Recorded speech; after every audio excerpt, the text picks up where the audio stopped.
Welcome back inside the den. We got a good one today. Talking Nevada football. I'm joined here, obviously, by my co-host Chris Murray. Chris, how are you doing today? Pretty good. How you doing? Doing well. You have a big vacation coming up. Is that right? I do. Well, a little bit of a big vacation, I guess. A couple days off, going over to Napa for Bottle Rock, so that'll be fun. And then next month, got a bigger one out in Mexico. Yeah. What's the act you're most excited to see at Bottle Rocket? Yeah, probably Pearl Jam for sure. Yeah. Number one, and then Dominic Fike will be there. Megan Thee Stallion. So The Offspring. We kind of went through the schedule. It is sometimes there's some overlap, so you got to make a tough decision on who you're going to see. But Yeah. Ed Sheeran's going to be there as well. He's playing at the same time as Queens of the Stone Age, so tough call on that one. We'll probably go to Ed Sheeran though. Yeah, that's a tough call. It seems like great act. So that's up there in Napa, right? Yes. Yeah. Are you gonna take some time to drink some wine? So Thursday is my wife's birthday, so we'll go do that on Thursday, and then the shows are Friday, Saturday, Sunday. So we'll do a little bit of wine drinking on Thursday, maybe during the festival as well. We'll see. Yeah, fun week ahead for you. Yes. I know you're cutting out of here on Wednesday. Mm-hmm. By the time this releases, you're probably already gone. Oh, thank you. So just think of those days ahead, and I'll be with you in spirit because that sounds like a lot of fun. But anyways, today on the episode, we're going to kind of go through this unique thing. We're going to play a game of sorts. We're going to draft the most likely outcomes back and forth between me and Chris for the Nevada football season in 2024. So should be a fun exercise. Nevada fans have been used to 2-win seasons, but we can have fun and talk about the loaded schedule ahead because obviously they added that SMU game. But yeah, it should be fun. Basically, how we're gonna get into this, folks, we're gonna do an immaculate grid college football edition. They don't have it on their site, or else we'd be on there right now doing it. It'd be a lot easier, but we kind of just are gonna have to fact check each other the old-fashioned way. But basically, the grid will pop up here. It's gonna be the top row is gonna be 8+ sack seasons, an NFL player, a receiver with 1,000 yards in a season. And the teams college football teams are going to be Nevada, Fresno State, and Oregon State in honor of them semi joining the Mountain West for a year. But that should be fun. Chris, you want to take a first crack at it? You want me to go first? Yeah, I'll choose the square that you want, and I'll obviously cross-reference. Yeah, I don't think you need to check this one. I'll say Nevada NFL player. I'll go Colin Kaepernick. I can confirm. There we go. Okay. That's an easy one. So we filled in one gap. There we go. So we got Cap there. All right. Let's see. Nevada player with 8+ sacks in a season. I'm gonna go Dante Moak. Yes, that's accurate. We don't got to check that one either. Okay. We might as well stay with the Nevada category. I'll go wide receiver with 1,000 yards. Yeah. Go Trevor Inslee. Trevor Ensley. Yes. You don't have to look that up. Don't worry. Chris, he's an encyclopedia of knowledge. Trevor Inslee's he's a qualifier. Okay. Yes. He had like almost a 2,000-yard season. So. Sure. Now I'm gonna kind of try to block you here. Part of my strategy. Okay. Would be Fresno State. I'll use the receiver category with 1,000 yards. I'll put Devontae Adams in that slot. That works. Yeah. Yep. Don't need to check that one. So then I'll go Fresno State NFL player Derek Carr. Fair. Was the guy who threw Easy to him enough. for those 1,000 yards. Okay. Making it through. Yes. We got 4 more. I mean, I'm going to avoid the 8+ sack Fresno one right now. Okay. I'm sure you probably know somebody. But I'll go to the NFL player, Oregon State, Chad Ochocinco. Chad Ochocinco, yes. I actually was going to go Matt Moore on that one. That's a good one. The quarterback, yeah. My uncle was his agent in the NFL, so that's an easy one. Cool connection. Yeah. Okay, I'll go wide receiver with 1,000 yards for Oregon State. TJ Hushmanzada? Ooh, we're going to have to check that. Did he not get to 1,000 yards? We're going to see. I mean, he was a great. Wait, he ended up going there. Hushmanzada. I knew he went to Oregon State. Yeah, we're going to look up. I imagine he had a 1,000-yard season, but I actually don't know on that one. So. Right? So we're gonna check it. Oregon State. How do you spell that last name? That's going to be hard to. Well, I have it right here. You want to give it a crack? No, that's fine. It's quite the last name. Yeah. It's Hushmanzada is Houshmandzadeh. Okay. What a last name. I know he had a 1,000-yard season in the NFL. Yes, of course. Let's see. Oregon State. I'm gonna cross-reference this. real quick. Let's see, college stats. Here we go. Sports Reference. We can always count on them. Mm-hmm. All right, he had 2 seasons at there. Oh, he didn't. No 1,000-yard season. 656 yards and 6 touchdown catches in the year 2000. Okay, so I'll say that your little thing here on my paper just says wide receiver with 1,000-yard season. It doesn't say whether it's the NFL or college. So I'm going to give myself a point for that one. We'll give you a half point. Okay. Give you a half Fill point. that one in. Yeah.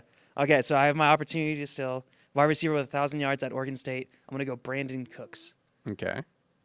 I assume that's accurate. Let's check it out. You're the one who made the list. You probably had this all filled in before. Oh, we no, even I sat didn't. down I was here. just. Oh. Let's see. Okay, we're going to go Brandon Cooks reference. All right, here we go. Pulling it up now. Okay.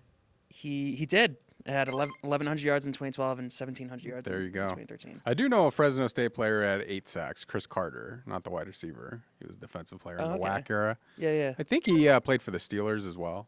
But him and Dante Moak were kind of going back and forth for WAC Defensive Player of the Year. Who was that? God, it was an edge rusher recently. He had some NFL buzz, but didn't end up going from Fresno State. He was I want to say a Latino kind of rusher.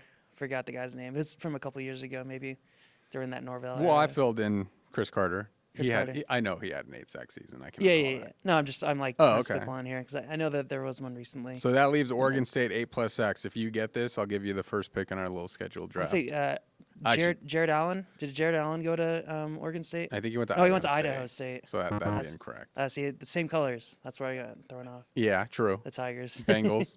I think that's the Bengals. Bengals. Yes. The Bengals. Yes. I don't actually know an Oregon State player who had 8+ sacks. Honestly, yeah, that's a tough one. Yeah, I don't even know if I can name an Oregon State defensive player at all, which is kind of sad. I mean, you should know one. Yeah, I should, but I don't know He's any. formerly your safety for the Buffalo Bills. Jordan Poyer. Jordan Poyer. Yeah. Yeah, I don't think he had 8 sacks. No, he didn't. One of the Legrone brothers played at Oregon State, and he was a defensive player. Actually, 2 of them did. Matt Legrone ended up playing there too after beginning his career at Nevada. So there's a shot. I think Josh was the other one who played out there. Yeah. But I don't think either of them had 8 sacks. Yeah. So we're gonna say might not be their forte. yeah, we're gonna say we don't get that one, but I'll still give you the first pick because T.J. Hushmanzada didn't have a 1,000-yard season. So ruined it. All right, let's get into this. So I'll have the first, you have the second, third, fourth, etc. So you got to pick the game and whether Nevada wins or loses. If you get it correct, you get 1 point at the end of the season. Correct. Most points ends up winning. We're drafting the most likely scenarios. Obviously, like things can change, things happen. Like last year, if we were to have this game, we probably would have been like win versus Idaho, and then like that would have been wrong. Yeah, that would have been wrong. So that's 0 points, or that's negative a point. I guess it doesn't really matter either way. Yeah, I guess whoever has more points. Okay. And we're stuck into it. Okay. With the first pick in the draft, I will take a loss versus Minnesota on September 14th, 2024. That's actually what I had as well. That was my number 1 pick. Yeah. Minnesota's not, I mean, they're not even actually that good. They did make a bowl last year, but they were 5-7. They only got in because there weren't enough bowl eligible teams. That's a very winnable game. When you schedule these road games for like $1 million, your hope is that it can be a competitive game. Now, it hasn't always been that way. Last year at USC, you kind of knew what you were getting, but you were also getting like $1.6 million. They've played at Notre Dame. They've played at Texas A&M, Nebraska. They've had a number of games where it's like, okay, we'll just take the money and we'll take the loss. Yeah. I don't feel like this is that kind of game. I think this is like when they played at Northwestern in the first game of the Jay Norvell era, where that's actually a winnable game if you go out there and you play well. During Brian Polian's tenure, they went and played at Purdue, which was another Big Ten team, and Nevada was +4 in the turnover margin and still lost that game by double digits, which was kind of a weird outcome. But, this is number 1 on our list for most likely outcome being a loss to Minnesota. But, I think if you're a quality Mountain West school and you're going on the road to Minnesota, that's a game that you could be competitive in. Nevada just hasn't necessarily been, that quality Mountain West, foe as of late. Nevada has not won a lot of road games against Power 5 schools. They've done it twice at Cal, and then I think one against Northwestern. I think that one might have been at home. So, it's been rare where Nevada goes on the road to beat a Power 5 opponent. So I guess we have to call them Power 4 now. So I think that's a solid pick for you. The new Power 4, yes. And, yeah, it's a tough game. Minnesota, although, they're not the greatest team in the Big Ten. But, they remain competitive year in, year out. And they have constant talent on their offensive and defensive lines. So just looking at Some weak points on this Nevada football roster as it currently stands. Probably not the greatest offensive line, and certainly they've been short of depth at defensive tackle. So that both those combinations won't lend them to perform well up there in Minnesota. Now it's going to be a little warmer. Obviously, it's not like a November date in Minnesota when it's like just frigid. Yeah. But that shouldn't play any factor, as I think there's more talent on both sides of the ball for Minnesota. Big game for Nevada's Caden Johnson. He's a transfer from Wisconsin. He actually grew up like less than 10 miles from Minnesota Stadium. So that's a guy who will have a lot of family there. So I know he's looking forward to that game after talking with him during spring ball. So that'll be cool opportunity for him. Yeah. So do I get 2 picks or do I get 1 pick? Is it a snake draft? I'll give you the serpentine. Yeah. Yeah, you said it was a snake draft before we snake. sat down. Let's I go was snake. just curious if you were going to change that. No, I'm not going to change it. Okay. Yeah. So my number 1 pick, number 2 overall, I'll say lost at Boise State. Okay. I do know that's a huge game for Jeff Choate. Jeff Choate coached at Boise State as an assistant under Chris Peterson. He was an assistant under Peterson at Washington. This is a guy who wanted the Boise State job 2 different cycles and wasn't selected as the head coach there. So, I think this will be a little bit of him trying to go back to Boise State and showing, this is what you could have had. I just think you look at the rosters between Boise State and Nevada right now and the history. The Wolfpack has won at Boise State like twice in the last 35 years or so. One was 1998, where the Wolfpack put up like 50-plus points. And then, that Carson Strong, his junior season, they went to Boise and won. So it's a more talented roster at Boise. It's a more established program, and it's at Boise State, and it's later in the season as well, so third to last game. So Malachi Nelson, who's a USC transfer at quarterback, was a 5-star recruit, will have had, more than 10 games to get ready for this one and probably be in finer form. So I will say Nevada loses at Boise State is my number 2 overall pick. There you go. Yeah, I'd have to be on the same side. That's a good pick.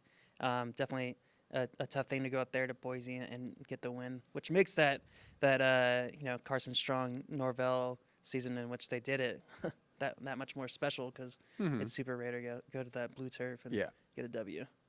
Yeah, they've even had some struggles there in bowl games as well. So that hasn't been a very, nice place. I do think eventually Jeff Choate will get this program to the level where they can beat Boise State. But you look at first-year head coaches for Nevada against Boise State over the years, it's not been very good for the Wolfpack. So I get another pick, so I'm going to go loss at Troy. That's the number 2 game on the schedule. It was supposed to be the season opener before Nevada added SMU at home to open the season. You might think, Troy, are they any good? Yeah, they're pretty good. They've won 23 games the last 2 seasons. That place is going to be very, very hot and very, very muggy. I think the weather could have an impact on that game. Nevada's not very deep to start. And I think the reason I picked this game is I think Nevada will get better as the year goes along, but this is the second game of the season. So it wouldn't have had maybe quite as much growth.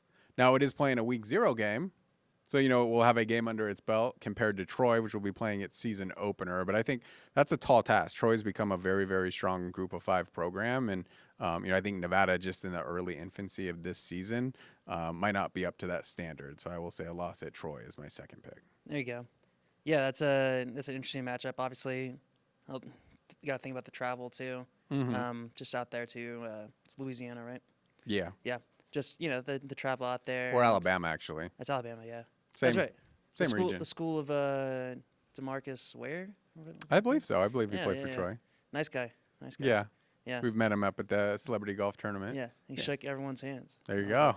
Like, you shake someone's hands, you're a nice guy. And I'm an Eagles fan. It's like, you're so nice. I'm usually hating Cowboys. So, anyways, let's move on. Now it's like. So now you get 2 picks. A lot of losses so far. Yeah, a lot of losses, and it's not like we're being negative. We're just kind of being realists here with the tougher schedule. If it was an easier slate, it would be a lot different. But you look at the schedule, right? It's a lot of former bowl teams from last year that they're playing this year, and I'll go ahead and give them a win. Okay. I'd say against Georgia Southern. Just at elevation. Georgia has to come up here, and it's just deal with the elevation and the potential heat, depending if it's a day game or a night game. But I think Nevada needs to get that FCS school win under their belt because they've struggled. Well, past Georgia season. Southern's actually in the FBS. FBS. They were in a bowl game last year. Oh, But you're right. still taking the win. I'll take the win though. Okay. It's tough for a Georgia team to come out to the West. That's a lot of travel and. These were old Yeah. FCS rivals back in the day. They actually Ooh, played for the renewed. national championship in 1990, which Georgia Southern won. Georgia Southern played a playoff game at Mackey, which it won. I think that might have been a semifinal game. So, so they've it's had been a while success. since they have played each other, but they were old FCS nemesises. Yeah. Nevada moved up to the FBS well before Georgia Southern, but they've since made that leap, and Yeah. pretty solid program. I think they were 6-7 last year, so they lost their bowl game, but making a bowl's not a bad outcome for a Georgia Southern. So, okay, you got them as a win. You get another pick then. Get another pick. All right. I'll go ahead and give them a loss against SMU. Lost to SMU. Yes. SMU made the jump from the American Conference into I forgot what conference. The again. ACC. They'll be in the ACC. Atlantic Coast Conference. Yeah. But So a little tougher competition for them, and there's a lot of money going into that program. So I think that'll be a tough challenge. And yeah, double-digit wins last year. It's a very solid program. They kind of been up and down over the years. I wouldn't say like their recent history is all that great, but they did beat Nevada in that 2009 Hawaii Bowl. The Wolfpack was like almost a 20-point favorite, and they lost by like 40. So, weird things happen in bowl games, but that was a super weird thing. So they had not played since that game. So, yeah, that's going to be a fun one. Jeff Choate's first game at Nevada, home opener. Weather should be nice. We'll see if it's a day game or a night game. But, one of the few week 0 games, so it should be a pretty nice spotlight. I know they're trying to get 25,000 out to Mackey Stadium, the drive for 25. So we'll see where the enthusiasm level sits for the fan base as the season kicks off. But if they go out there and they win that game at home, and they'll probably be like a double-digit underdog. I think that would be a great way to get people excited about this season and the potential. So, yeah, I think that'll be a fun one. Like you said, it was a recently added game. So, Jeff Choate taking one a little bit for the team there because it's a pretty loaded schedule, 10 bowl teams from last year, and I think SMU is one of the top 2 or 3 teams on the schedule this year. Yeah, certainly, and they now constitute as a Power 4 opponent. Yeah. So, definitely a challenge, but kind of a cool opportunity just to host somebody at that caliber at Mackey. Yeah. So, okay, my turn. I'll take a loss to Air Force as my next pick. Air Force, actually the least returning productivity of any FBS program. That's 133 programs. But I feel like that system is so well ingrained that they're going to be successful regardless. You look at Troy Calhoun. He leads his team to a bowl game every single season. And recently, it's been much closer to like double-digit wins every single season. Again, you look at the schedule. It's the second to last game of the season. So while Air Force has a lot of youth now entering the season, by the time this game rolls around, it should be a well-oiled machine. This is a team that has been top 5 in the nation in rushing like 7 or 8 straight years. And then they've been like top 20 in scoring defense for the last 5 or 6 because the opponent doesn't get a ton of possessions because you're running the ball a lot. So you're minimizing the number of series that the other offense gets. Nevada's history against Air Force hasn't been that great, slowing down the triple option offense. So I'm going to say Nevada takes a loss to Air Force. That is my next pick. safe bet. We talk about the thinness at the defensive line position for Nevada, and yeah, it's pretty thin. And the triple option is no easy thing to defend. I mean, they've been consistently running that, and it's led to a lot of wins for that program over the past few years. And I don't see them stopping it this year, but who knows? Stranger things can happen, and we show up on November 23rd, and they're one of the better run stopping outfits in the Mountain West. Yeah. So, yeah, we have to see what the product looks like on the field. That's what kind of like the Jeff this new hire is about, and we don't know until we see it because we have minimal access as journalists and can't really see it. So well, and I don't think spring camp actually meant all that much. You're going to see a lot of roster turnover heading into the summer and then the fall as well. So we'll get a better feel for the team once training camp gets here. I'm going to go win with my next one. I'll say I win against Eastern Washington. So that is the FCS opponent. Eastern Washington traditionally is a pretty strong FCS team. They did play at Nevada in 2010, and they actually gave the Wolfpack a pretty strong game. They had a number of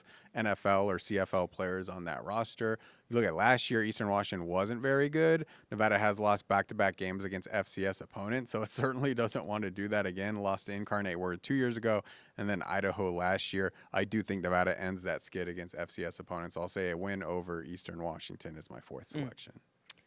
I'll go with my next pick, and just to draw back on your FCS point, yeah, they need to pick up a win against the FCS school. I mean, they've been on the wrong side of drubbings the past two matchups with Idaho and what was that? Incarnate Word. Yeah. Those are both So good teams. Good teams. I mean, one team made the FCS semifinals, and I think Idaho made it to the quarterfinals last year. So, you're talking about elite FCS opponents and elite FCS opponents versus lower level FBS opponents. There's not much difference. I know there's a scholarship allotment difference, but I just don't think personally like Eastern Washington is going to be like an elite FCS opponent. Right. So I think that will help the Wolfpack. It's a little bit easier opponent from that level than the Wolfpack has faced the last 2 seasons.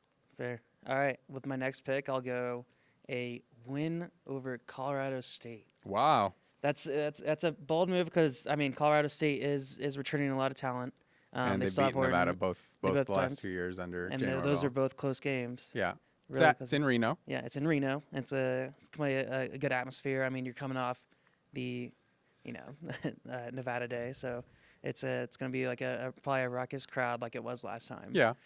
So I'm feeling that that Nevada will have enough charge in that game Okay. to finally finish beat Norvell and send them home with a loss. I mean, There you go. But the past two matchups have been pretty close. Yeah, I mean, the first one in Reno 2 years ago, that was the worst offensive game I've ever seen. Both teams were completely incompetent on offense. Nevada should have won that game. It just gave up 2 touchdowns from its offense, turning the ball over, returned for touchdowns. So last year's game, it was kind of like the reverse. Like Colorado State outplayed Nevada, but Nevada kind of stayed close because they got a defensive touchdown right at the end of the first half, and it was a competitive game in the fourth quarter. So, I think Colorado State's obviously in year 3 of a rebuild under Jane Norvell, whereas Jeff Choate's in year 1 of a rebuild. But I do think that will be a little bit more emotional game. I know there aren't a ton of players left from the Jane Norvell era on the Wolfpack's roster, but I do think Jeff Choate might play that up a little bit, that angle in the locker room. So yeah, that'll be an interesting game come November. Now I'll get to one of the newcomers of the, not newcomers in the Mountain West, but a team that's slated to play in the Mountain West schedule, Oregon State. I'll take a loss there. Okay. And I know Oregon State is going to have a lot of turnover. DJ Ugalele left, their coach left, so a lot of talent departed. But I think with the infrastructure and their ability to year in, year out compete in the Pac-12, RIP, you just think that they should rebound and field a competitive team. So I've got 2 picks. I'm going to go loss against UNLV.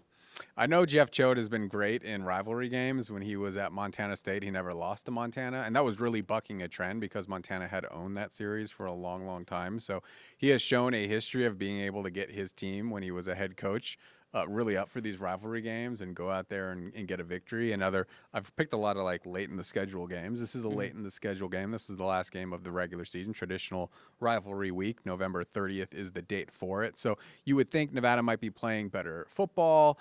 I don't think Nevada's going to be going to a bowl, so this will kind of maybe be like the Wolfpack's bowl game, an opportunity to go and spring an upset against your rival. I do think there are some questions about UNLV in terms of who's going to start at quarterback. That's not solved, but that's a talented UNLV roster, and they won 9 games last year.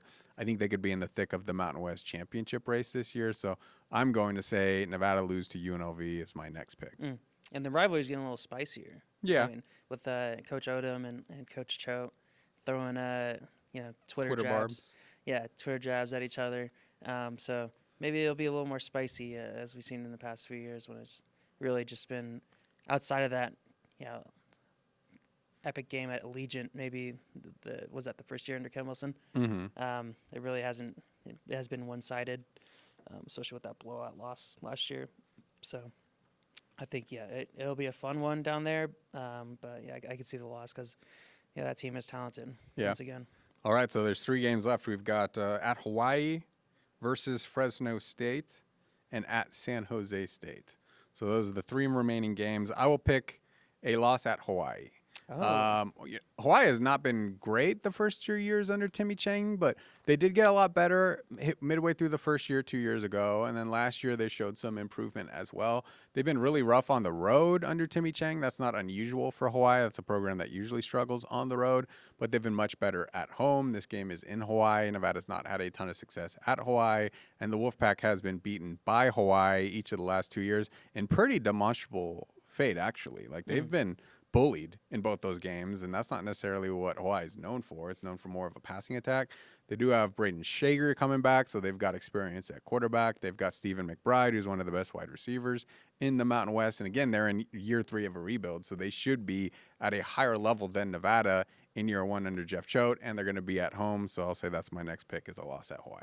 Former Nevada defensive tackle Deion Washington. He'll be at the game. Yeah, he'll be with Hawaii. Be with Hawaii. Yeah, not in attendance in the stands, but so yeah, that should be an interesting one. Yeah, it's always funny just those games out in Hawaii because it starts super late, kind of inside baseball. Just like us covering it. It's like an 11 p.m. start usually, or just later. And by the time it ends, it's like nearly 1, 2 a.m. And we have a lot of responsibilities after, so it ends up being an early morning. We've broadcasted those the last couple of years as well, whether it's at home or on the road at Hawaii. Usually we'll partner with them to get it on the air here. So do pregame and postgame shows and halftime shows and stuff like that. So yeah, we've done a postgame show at like 1:30 in the morning after Nevada gets its butt kicked at Hawaii. And there probably aren't a ton of people watching, but that's the responsibility. So we'll see if Nevada can give a more competitive game to Hawaii. I just feel like Hawaii has really owned the series the last couple of years, and Timmy Chang was at Nevada for a long time, so that game probably means a little bit more to him. Yeah, no, that's understandable. All right, down to 2 between the two. Like, I'd probably go a win against San Jose State. Nevada has had, they've traveled down there well and have played well at San Jose. Short trip for a lot of fans. I know 2 years ago they played them, and in a game that they probably should have won under Ken. It was really close, and just the offense actually came to life and looks competent. But I think they can get it done. I mean, it's a short drive for a lot of Nevada fans, and I like them to get that win, that conference victory. And with the last pick, Mr. Irrelevant. This one's always interesting. Nevada and Fresno State. I'll probably take the L on that one. Okay. Even though it's a home game, I just I can't see them stringing together more than 4 wins in a season. So you have them for 3 wins over there, right? Yeah. I've only got 1 win on my side, beating So Eastern Washington. So it'd be 4. Yeah. Which would be like. I mean, 4-9 is not a great season, but it would show some progress over back-to-back 2-10s, right? Yes. I think Jeff Choate came in and he was setting high standards and high expectations, most improved team in the FBS from win total from 2023 to 2024. And then, you get on the job and you get a little bit of reality. Like, this program has been pretty low, back-to-back 2-10 seasons, back-to-back losses to FCS opponents, almost all of the losses by double digits. So, the roster was not in a good space. That's partially because of a lot of the players who transferred after Jay Norvell left 2 years ago. And then, it just takes time to put a roster together. And, you hope that you can springboard it. But this isn't basketball. You can't get 3 or 4 guys and just automatically be good. Like in football, you need 30, 40 guys to be good. And to be able to get that in the transfer portal when you have limited NIL, it's very, very difficult to do. So, if you told Jeff Choate right now you go 4-9, take it or leave it, he would leave it, I would imagine. I think he has a lot higher expectations and hopes for 2024. But, I don't think it would be the end of the world if they went 4-9. I think especially if a lot of the games were close, and especially if they started to form an identity, whatever that is, whether it's, being able to run the ball or being able to, rush the passer or whatever you want your identity to be. I think he wants it to be a really hard-nosed running team that creates a lot of turnovers on defense and wins, close games with, special teams and things of that nature because he was a special teams coordinator at previous stops. I think if you're forming an identity and you increase that win total, if you can double it, it's not a terrible season. But to expect them to get to a bowl and win 7 games, I think that's a very lofty expectation given the schedule. So Yeah. It'll be tough. A big saying is know your personnel. I almost imagine with the shortcomings on the offense, with the lack of receiver depth, that they will lean into the run game, like you've been saying. But at one point, like, does like Choate look at like the stuff he has, and if it's not working early on, if they're pounding the run early on and it's not like going well at all, do you think he will pivot, or do you think he'll just be I don't like, think so, because I think you have to have an offensive line that can do something successfully. And I think if you're at the group of 5 level, it's really hard to get an offensive line that's going to be able to pass protect successfully 35, 40 times a game, unless your quarterback is crazy athletic like Colin Kaepernick and like impossible to sack. So I think they really do need to lean into being able to run the ball, being able to establish the run, being able to set a foundation of we're going to try and get 5 yards per carry. And now once we have you game planning for that, we're going to take some vertical shots down the field and expose you stacking the box and maybe playing one safety high, or, leaving your cornerbacks out on a corner. So I don't think he's going to give up on the run game if there's not a lot of success there early on. Yeah. And I think this offensive line is better suited to run block than it is to pass protect. And I think that's usually going to be the case. I think you look at Nevada's history, it's been its best, and it's won championships when it's been able to run the ball. Obviously, those JNRL teams are super fun to watch, and they threw the ball. Carson Strong was one of the best quarterbacks in the nation, but they never got to the Mountain West Championship game because in the end, you need to be able to run the ball and you need to be able to stop the run. And they just couldn't quite do that well enough. They just weren't quite strong enough in the trenches despite having some prolific skill position players. So, I think it'll be pretty, I don't know if stubborn is the right word, but dedicated to establishing the run and trying to create that identity in the first year. Yeah, I think another team that does that in the Mountain West is Air Force. It's like, no, this is our identity. They go and get players that form around that identity of the triple option. So yeah, it's a bit of a battle, like being like, hey, in the short term, like we want to get victories and pick up wins and grow, but we don't really have the personnel. You kind of just have to like go through those growing pains of like maybe just terrible offensive outputs and just in better service of like 2, 3, 4 years down the road when they're a more effective rushing team, and it's like, we wouldn't have gotten here if we didn't do these reps when it was year one under a not so talented offensive line, a good stable of running backs. I mean, like that's promising, right? Because you have your Sean Dollars and the kid from Boston College that Patrick Garwo. Well, you look at who's won the Mountain West titles since Nevada's moved into the conference. It's been San Diego State, and they're all about running the ball. It's been Boise State, and they had Kellen Moore back in the day, but that's a team that really wants to run the ball. And it's been Fresno State. Fresno State didn't win, a Mountain West championship game with Derek Carr and that great passing attack. They won it under Jeff Tedford when they were able to run the ball, in recent last 4 or 5 seasons. So I do think that'll be the formula that they go with, but. Yeah, we'll see who ends up winning our little thing here. I know you have 7 games to my 6. I know. Not quite fair, but I have Boise State loss, Troy loss, Air Force loss, Eastern Washington win, UNLV loss, Hawaii loss. What are your 7? My 7, Minnesota loss. I have a win against San Jose State. I have a win against Colorado State. I have a loss against Oregon State, a win against Georgia Southern, a loss against SMU. Okay. So we'll check back at the end of the year. We'll see check. who got the most points. And then to make it even, if they miraculously make a bowl, you get to make the bowl prediction. Oh, there we go. So I'll say, okay, if you get it right, you get a point. But if you get it wrong, you get minus a point. So that does add a little more risk to you. Yeah, see, because you have an additional game, so you have an additional potential point loss. But sometimes with the risk, you have to bet on the win. There you go. So we'll check back at the end of the year. We'll see who wins this, and we'll see if Nevada went over on that 4-win total that we currently have for him. Yeah, I know. Like our past podcasts about Nevada football, we've done like record predictions, and we were don't say we. I think you had him winning like 8 games last year. Something ridiculous. Yeah. We were doing. I think I had him at 5, which obviously was still bullish. Like was too high, but you were like going to the college football playoffs last year. You really believed. I learned my lesson. There you go. Got to be a little bit more skeptical. Marginal, growth from the program. There you so they'll be happy with that. Chris, before we get out of here, you used to travel all over the Mountain West and probably the WAC when it was still there. Not telling the people your age. But, I traveled the WAC. Yeah. So been to Las Cruces. There you go. So out of all those spots, I know the WAC has some interesting areas. What was your favorite place to like go and cover a game?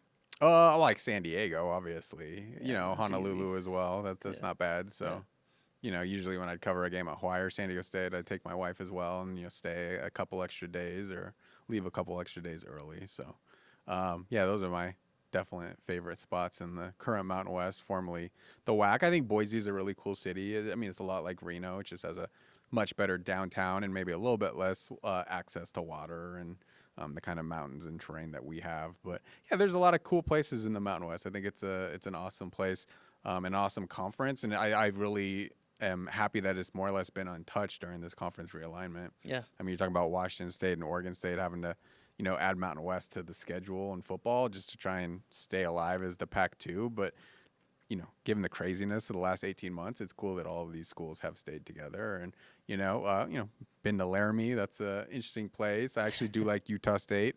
It's a smaller town. It kind of reminds me of Carson City, but I enjoy that. I know a lot of people like Fort Collins. I don't usually stay in Fort Collins. I would stay in Denver because I have family there, and then drive out and drive back. But that's a really cool college atmosphere. Their football stadium, which is relatively new, opened in 2017, is cool. Being able to go to the Air Force and see what the academy looks like has been a great experience. I've done that a number of times as well.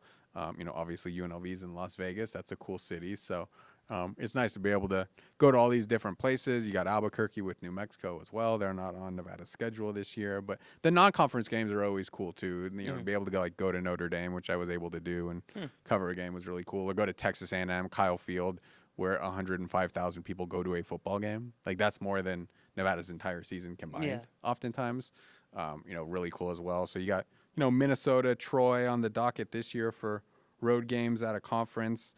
They're maybe not the most raucous environments, but Penn State the year after that, and it's really cool to see Nevada play in some of these more prestigious stadiums in the country.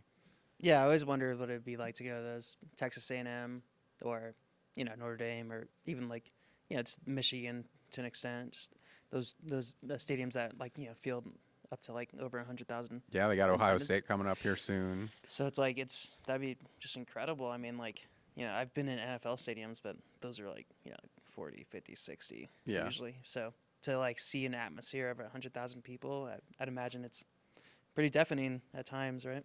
Yeah, I mean, it depends where you go, but I mean, the Ohio State game is going to be an amazing experience for Wolfpack fans. That's a top 5 stadium in college football. Dotting the I and the whole pomp and circumstance, and having student sections as opposed to NFL games, a little bit different vibe in it. As we mentioned, the Penn State game, been to the Rose Bowl, UCLA, that was really cool to be able to see that stadium and how beautiful, one of the most iconic stadiums in college football is, and basically sitting there on a golf course and stuff like that. So I don't know too much about Minnesota's stadium, but that's a fun opportunity to go and like we said, maybe beat a Big Ten school. I don't think that's an unwinnable game if you go and you play well. Obviously Minnesota's going to have better athletes, but Nevada's beaten some Power Fours before, and they'll have 3 opportunities this year. SMU, and Oregon State at home. It's the first time in a long time Nevada's had 2 home games against power conference schools. I actually think it's the first time that's ever happened. And then you got Minnesota on top of that. So 3 opportunities to beat a power conference school in Jeff Choate's first season. Yeah. Anyways, it's where we sit here May 17th? Or May 21st, right? 21st. I'm losing track of days. There you go. Anyways, we see here May 21st. Fall camp doesn't really start till end of July, so got some time. And, we recently talked to Cho, and he was just saying that spring camp doesn't mean much. They lost a lot of their roster. So it's really going to be a completely different look once fall camp comes around.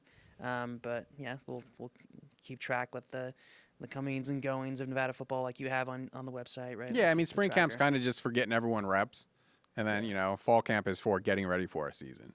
So it's definitely a different environment. I do think spring camps are somewhat important for a first-year head coach to install schemes and whatnot, but there is going to be a lot of roster turnover generally, but especially for a first-year head coach. So things really do ramp up here this summer, and then heading into Mountain West Media Days, which is in the middle of July, which leads into training camp, which leads into the season. And once you get going, if that thing starts snowballing either direction, it's either really good or really bad. Obviously, it's snowballed poorly the last 2 seasons under Ken Wilson. We'll see if Jeff Choate can get some momentum in this first year. I personally hope Wolfpack fans give him a chance. I know how hard these players and these coaches work to try and have, in this case, 13 successful Saturdays. And I think Nevada athletics needs football to be strong and vibrant and for people to care about it. Obviously, people care a lot about men's basketball, and that's really important as well. But you need a healthy football program for a healthy athletic department, and Jeff Choate has been hired to make this football program healthier than what we've seen the last 2 years. Yeah, and it feels like an impossibility that they'll be in contention for a college football playoff, but with the expansion to 12 teams, the height of this program finished at number 11 in the country. So, again, different eras, obviously, under all, and the lack of NIL, you kind of just keep your guys homegrown, like they grow with you, whereas it seems like NIL is more of a just free agency kind of thing. So an opportunity to potentially get better players that fell out of good programs like Caden Johnson from Wisconsin.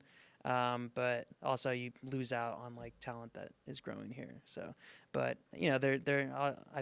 just as an outlook, I think it's important for the university to invest in football and to continue putting money towards it, because that at the height, like 12-man team college football playoff, you never know. I mean, these programs can surge. You just don't know like what the future holds. And who thought TCU, once they were in the Mountain West, would ever make it to a national championship?